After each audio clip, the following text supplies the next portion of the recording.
Então, mais um conflito aí entre Israel e Palestina, e eu vim aqui falar justamente sobre isso porque eu acho que é um assunto que rola muito senso comum.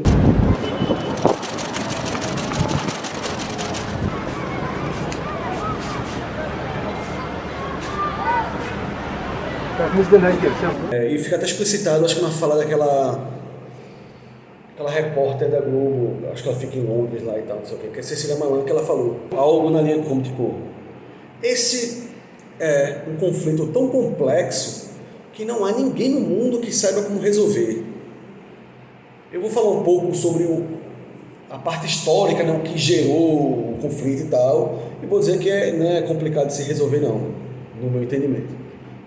Como é que começou? Então vamos lá, vamos falar sobre um cara chamado Theodor Herzl. Theodor Herzl é o pai do sionismo. E o que é o sionismo? O sionismo é uma ideologia nacionalista que pregava ali, começando no século XIX, com Theodor Herzl, um lar, um país para os judeus. Não há dúvidas que os judeus realmente têm um histórico de perseguição absurda contra eles. Né? Inquisição, que desemboca ali no nazismo, no Holocausto judeu, onde mais de 6 milhões de judeus foram executados a mando de Hitler e sua galeria do mal. O fato é, Theodor Herzl defendia uma casa para os judeus. A gente tem direito a um país, queremos um país e tal, que não é uma coisa que é definida por todos os judeus. A controvérsia eu vou chegar um pouco mais na frente.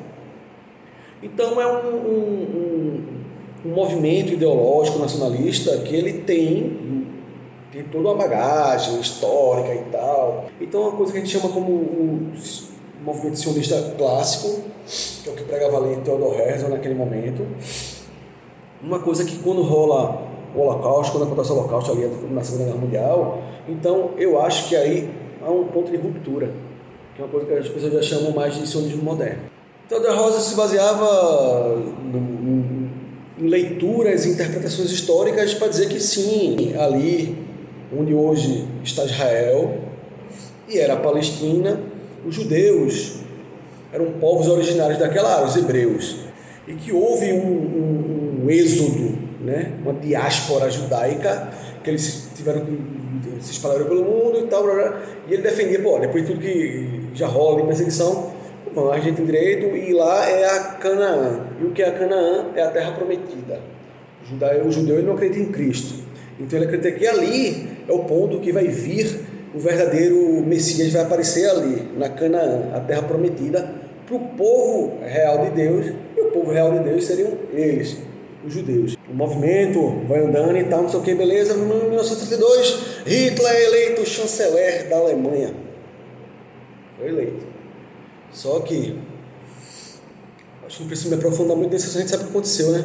Nazismo, um regime extremamente autoritário, desemboca para uma ditadura racista totalmente baseada em leis de eugenia, e os judeus são um dos grandes alvos, né, dessa perseguição. The Dachau concentration camp, located nearby, had just been liberated. So then they let us go in and see what tragedies we've seen. Aí, vamos falar sobre talvez um ponto de ruptura, é que rola ali, está rolando o Holocausto. Os judeus estão sendo assassinados, estão sendo presos, levados a campos de concentração, estão sendo assassinados. Beleza. Só que uma parte do movimento sionista percebeu nisso, talvez uma oportunidade. É horrível o que está acontecendo com o nosso povo, não sei o que, mas talvez isso dê um álibi ali no futuro para que a gente consiga realmente construir a nossa nação, um país judeu para judeus, dentro do que é até então a Palestina. Então acaba a Segunda Guerra Mundial e então a pressão começa absurdamente. Quem quer fazer nosso país aqui, onde é a Palestina, mas para eles é a Canaã, é Israel, que é a terra deles. Só que ali já existia a Palestina. A Palestina não era oficialmente um país, era uma região, nesse momento, então, um protetorado inglês, mas com uma identidade fortíssima, de uma população árabe que se reconhecia como Palestina, existia a moeda da Palestina, existia uma série de cartões postais da Palestina, como sendo a Palestina, mas não só moravam palestinos, árabes palestinos lá, moravam judeus. Isso é um ponto que a gente tem que falar, porque existe um senso comum de que é um conflito milenar. Isso é uma mentira. Até então, naquele momento, os judeus e os árabes que moravam na Palestina viviam de forma pacífica. Aí entra o movimento sionista já, dessa ruptura, o movimento sionista mais moderno, que ele é não só nacionalista, mas ele carrega essa coisa muito horrível dentro de muitos movimentos nacionalistas, que é uma coisa até fascista. E o que rola é que eles começam a formar grupos paramilitares sionistas para poder forçar até então a Inglaterra, que dominava aquela região, era um protetorado inglês, a forçar que não, vão pressionar a galera aqui e vão finalmente fundar Israel nesse local. Então ali rola um negócio seguinte: grupos Irgun, Haganah e Stern Gang, eram 3 grupos sionistas paramilitares. Eles vão lá, chegam em Jerusalém, no meio lá do hotel King David, no hotel, e eles só porra uma bomba lá e matam, se não me engano, 97 pessoas. Um atentado terrorista para forçar a Inglaterra a aceitar a fundação de Israel ali naquela região.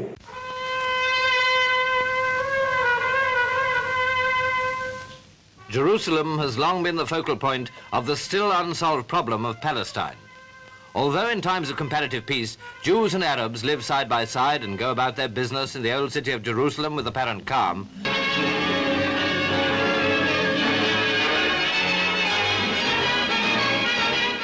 the King David Hotel itself, it was in the wing on the right of the picture that the terrorists placed their explosive.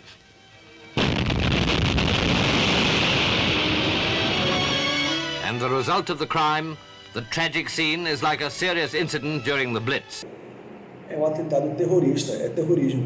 E o que rola logo depois é que eles começam a pressionar de forma muito maior, desembarcar na Palestina, com esses grupos paramilitares sionistas, e começam a invadir e expulsar muitos palestinos de suas casas.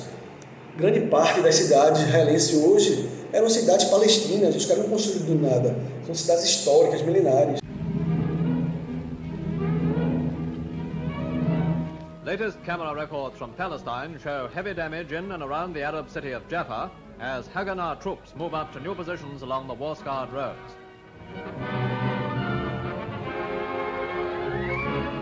Jaffa itself has become an almost deserted city, most of the 70,000 inhabitants having left when the State of Israel was proclaimed. Então eles invadem as casas das pessoas, expulsam, o que um pouco depois chega ao que eles chamam de Nakba, que é a expulsão de 80% da população palestina da Palestina. The catastrophe in Arabic took place in Palestine in 1948, in which more than 750,000 Palestinians were forcefully displaced from their homes and pushed into refugee camps in East Jerusalem, the West Bank, the Gaza Strip, and neighboring countries. E isso, um historiador israelense chamado Ilan Pappé, eu não sei como realmente pronuncia o sobrenome dele, historiador, era até então historiador e professor na Universidade de Haifa, na Universidade Palestina, mais ao norte de Tel Aviv, e ele escreve um livro chamado A Limpeza Étnica da Palestina.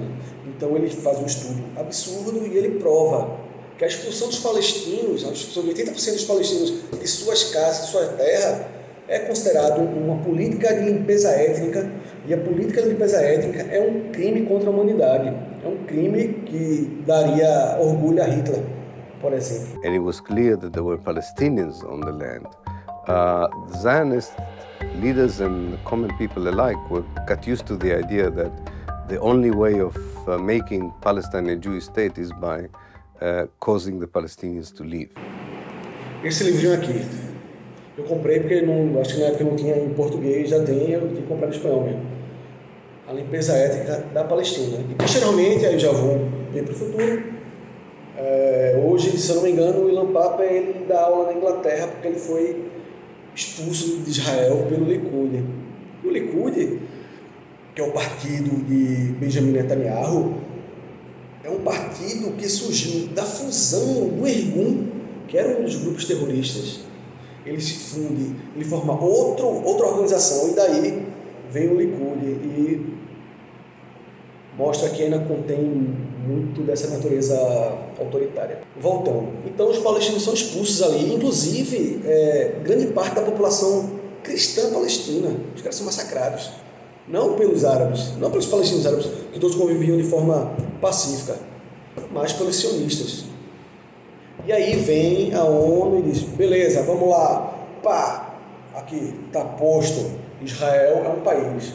É 1948 e Israel é fundada como um país, e começa a receber uma migração muito grande, principalmente de judeus vindo do leste europeu, os judeus alemães, os sobreviventes, e muita gente do leste europeu e da Rússia. Os caras vão morar lá em Israel, ocupar casas que antes pertenciam aos palestinos, os árabes. E aí vem a questão da partilha. Decidem fazer essa partilha do que é a Palestina. Para uma parte fica para os israelenses, os judeus que foram morar lá, alguns que já moravam, uma grande parte que estava chegando, e o que ficou para os palestinos. Já começa um absurdo desde o início, né? Desde as invasões, desde os grupos paramilitares terroristas sionistas, e na partilha o que eles fazem é, Israel fica com a maior parte da terra, a terra mais produtiva e arável, e a Palestina fica com 2 pedaços de terra, que é a faixa de Gaza e a Cisjordânia. Não satisfeito, se rompe uma ligação entre os dois territórios da Palestina. Isso é uma forma de você forçar que eles percam a identidade do país. Se você mantém o mesmo povo separado em 2 regiões que não tem ligação por décadas, o que pode acontecer? O que pode acontecer é que as pessoas começam a perder a sua própria identidade. Pô, eu moro em Gaza, então eu não sou palestino, sou da faixa de Gaza. Eu moro na Cisjordânia, então eu não sou palestino, eu sou da Cisjordânia. Existe a ideia de forçar que os palestinos não são daquela área, na verdade eles pertencem à Jordânia, que é um país vizinho, e grande parte da população, lembrando da Palestina que foi expulsa da Palestina na Nakba, muitos foram morar na Jordânia. Aí rola o seguinte, cara, rola ali o que muitos sionistas ou defensores do sionismo, por ideologia de direita, enfim, eles defendem que na Guerra dos 6 Dias, Israel foi ameaçada e ia ser destruída porque os países árabes da região, inclusive o Egito ali no norte da África, não vão destruir Israel porque Israel são judeus, os caras são judeus, não, e a gente é árabe, não sei o que, a gente é muçulmano, e isso é uma bosta, uma mentira. O que aconteceu é, se você tem parte do seu povo vivendo num local que já era para ser considerado um país, que era a Palestina, chega outro povo, invade, expulsa essa galera, mata e massacra. O que é que tu faz, velho? Já não chegou lá, tá todo mundo certinho aqui não, vem cá, meus amigos, vamos dividir isso aqui igualmente, parará. Israel foi fundado de uma forma totalmente arbitrária. E aí, o que é que rola? Então, há uma diminuição do território, se desliga completamente a comunicação entre eles, e não satisfeitos, os israelenses começam a construir colônias dentro do que ficou do território palestino. Os caras começam a construir casas, grandes condomínios, são condomínios de luxo, condomínios que parecem um bairro americano, aqueles subúrbios verdejantes lindos, no meio de uma região extremamente pobre, de um povo de que foi tirado da terra, de que é massacrado cotidianamente e que a galera quer acabar com a sua própria identidade. A política israelense, sionista, ela é uma política expansionista e colonialista, completamente colonialista. E aí então, de lá para cá, o que sobrou hoje do território palestino é praticamente nada, cara. Nada. É um queijo suíço. Que um palestino, para sair da sua cidade, para ir para outra, trabalhar, ele tem que passar por um checkpoint, porque a Cisjordânia e Gaza, os dois estão sob ocupação militar de Israel. É um regime, obviamente, de apartheid, e que lembra, obviamente, o regime de apartheid da África do Sul, que um negro, para sair de Soweto, vamos usar o gueto mais famoso, Soweto, ia trabalhar no subúrbio rico e branco de Joanesburgo, Para ele sair de lá e entrar, ele tem que ter um passaporte autorizado pelo governo branco sul-africano. Black people were forced to carry passbooks that specified where they were allowed to work or travel to. In cities like Cape Town, the Group Areas Act moved the remaining non-whites into separate urban areas. E é isso que acontece com os palestinos. Para ele sair de sua cidade para outra cidade palestina, ou sair da cidade e entrar, por exemplo, em Tel Aviv, uma região de Israel, para poder trabalhar, ele precisa portar um passaporte, ele passa por um posto de checagem, checkpoint, que parece aquela coisa de tangigada assim. Grave para cá, você vai naquela fila indiana, você é humilhado cotidianamente naquela porra, você é humilhado cotidianamente por militares israelenses que foram ensinados desde o começo que o mundo quer destruir eles e os palestinos são grandes inimigos. E os palestinos não foram ensinados ideologicamente a odiar o israelense. Quem odeia foi ensinado através das ações de Israel. As ações dos grupos sionistas que foram lá e mataram seus antepassados, expulsaram seus avós, que roubaram sua terra, que negaram a ele o direito à água, acesso à água. Então, e que ele sabe que o mundo oficialmente não reconhece a Palestina como país, porque Israel e seu grande aliado, que é os Estados Unidos, não permitem. 109 a 116 países no mundo reconhecem a Palestina como um país que tem direito à autodeterminação do seu povo, e se é um país, tem direito, inclusive, a ter um exército para poder se defender. E não tem porque ele é negado até hoje o direito de ser um país de fato. Então, obviamente, não é uma guerra, é um massacre. Se você vive numa região, num país que não é reconhecido como país, e você sequer tem direito a ter um exército, então não é guerra, velho. Se do outro lado existe um exército, é um dos exércitos mais bem equipados do mundo, então é um massacre. Não é nem para considerar uma guerra civil, porque é outro contexto. É um massacre. Então é daí que vem muita coisa. Mas o Hamas. O Hamas surgiu no fim da década de 80. Israel existe oficialmente desde 1948. O Hamas surgiu no fim da década de 1980, justamente porque as pessoas não tinham saída, não sabiam o que fazer, não tinham perspectiva. E surge o Hamas ali no fim da década de 80. E o Hamas é um partido político, inclusive, não é só um grupo que eles consideram terrorista. É um partido, um grupo partido que é eleito em Gaza. E o Hamas não manda na Palestina toda, não.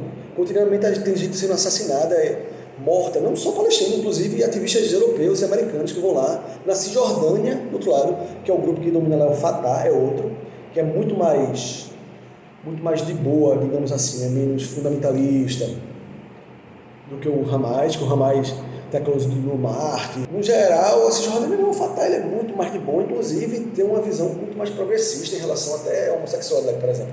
Só que na Cisjordânia vive a mesma coisa, os caras vivem uma opressão cotidiana, são assassinados pelo governo de Israel, através de sua força armada. Israel se diz a única democracia do Oriente Médio, mas aí, se você for ver certinho, é praticamente uma teocracia militarizada. Lá, todo israelense, jovem, quando chegar em certa idade, ele vai ter que servir o exército para poder matar palestino. No fim é isso. E se você se nega, você vai ser preso. E tem muitos israelenses que se negam. Israel tem uma esquerda e um grupo e uma parte progressista que não necessariamente só a esquerda, mas que se opõem às políticas sionistas. We are here to protest 50 years of Israeli occupation. While the Israeli government is trying to silence us, we are here to prove that we will not be silenced. When the government is celebrating 50 years to the reunification of Jerusalem and the liberation of the territories, we know that this is a lie. E o sionismo, ele muda, e hoje em Israel ele chega a mudar a própria identidade de religião do que é ser judeu. Então o cara não aceita.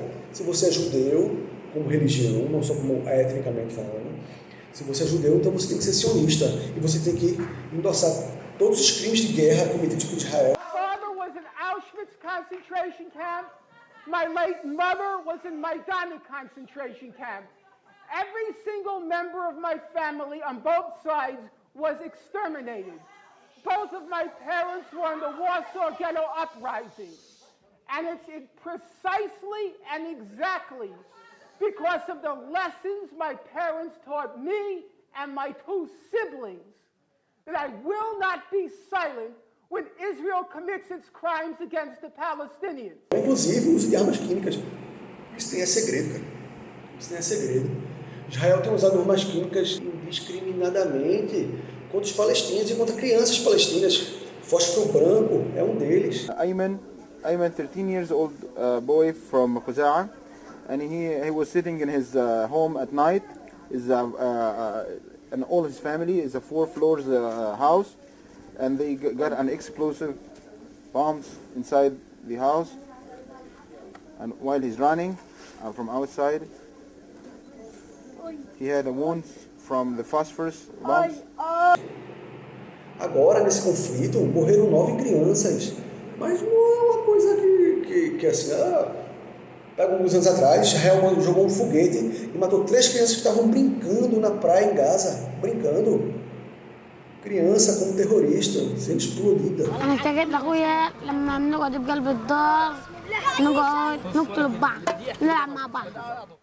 A memória da última vez que ele brincou na praia com o irmão não poderia ser pior.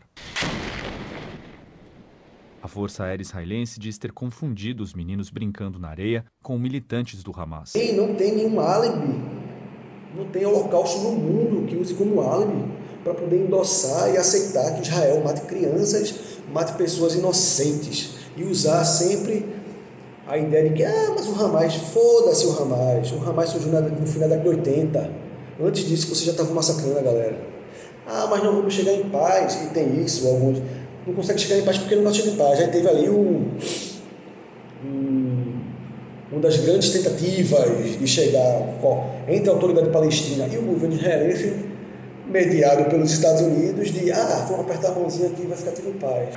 Aí tá lá, né, acordo de Oslo, vamos lá, Bill Clinton no meio ali, vamos fazer aqui essa paz acontecer, de um lado Yasser Arafat, do outro autoridade israelense, mãos apertadas. E o que é que Israel está fazendo no fim?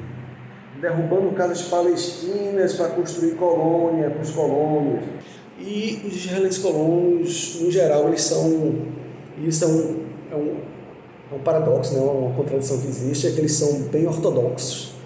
São judeus ortodoxos, só que eles têm uma visão e uma leitura da Torá, que é o livro religioso dos judeus, né? Que é a Bíblia dos judeus, digamos assim.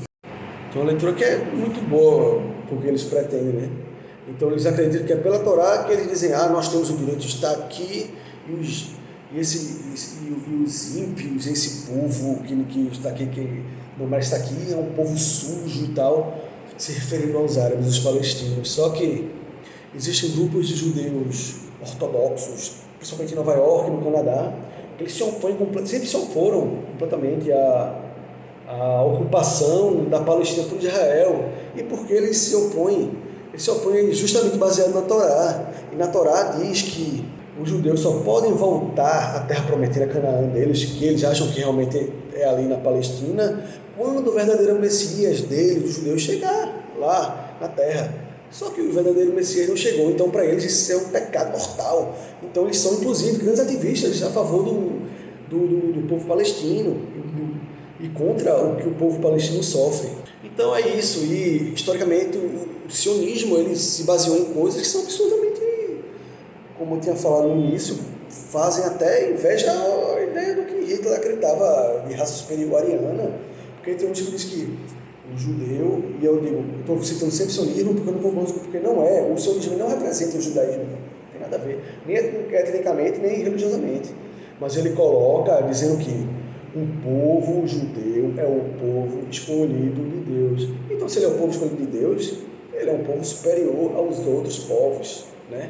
Então, você pega... Isso é um ponto de contradição também. Você pega muitas dessas igrejas evangélicas neopentecostais, que eles são super defensores de Israel, não sei o quê, papapá. Mas eles não defendem Israel porque acreditam que o judeu tem que estar ali, não. Eles defendem Israel porque acham que se tiver no mundo árabe é muito pior do muçulmano, que eles odeiam muçulmanos, tá ligado? Mas eles também não gostam de judeu, não, cara. Porque eles acreditam que lá é lá, também a terra prometida dos cristãos, é lá que vai vir a segunda vez, que Cristo vai vir a segunda vez. Agora, quando Cristo chegar a segunda vez para eles, os judeus vão ter que se converter, porque senão vão ter inferno da mesma forma.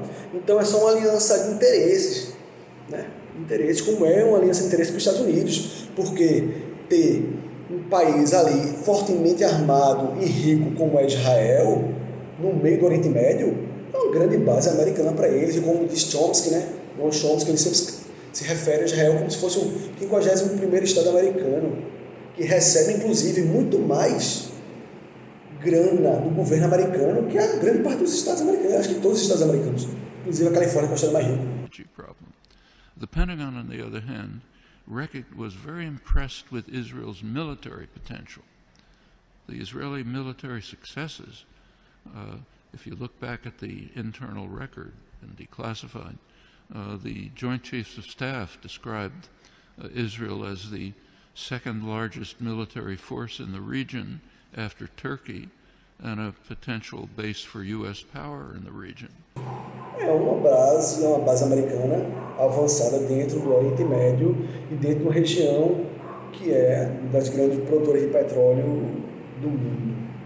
Então, quando a gente for ver e vamos voltar a entender esse conflito, que é um massacre e um apartheid absurdo, como já disse Desmond Tutu, que é um arcebispo lá, negro da África do Sul, é um grande ativista anti-apartheid, e ele teve a oportunidade de ir para Cisjordânia, para Gaza, e entendeu todo o contexto. Ele chegou e falou que o apartheid de Israel contra os palestinos chega a ser pior que o apartheid dos brancos africanos, que eram os brancos sul-africanos, contra os negros daquele país, ou aí o cara vai para a Rodésia ali, que depois virou Zimbábue, etc. Mas é isso. Então, quando a gente vai ver esse conflito, for ver esse conflito que está rolando hoje, mas o Hamas jogou um monte de bomba. O que você faria, velho? O que você faria? Se você não tem nenhuma perspectiva na vida, de ter uma vida, de ter um país, inclusive ter uma ligação com o outro lado do seu país ali, do seu povo que está a muitos quilômetros de distância também, separado por um muro enorme de vergonha, que é a Cisjordânia. O que você faria? Diz aí.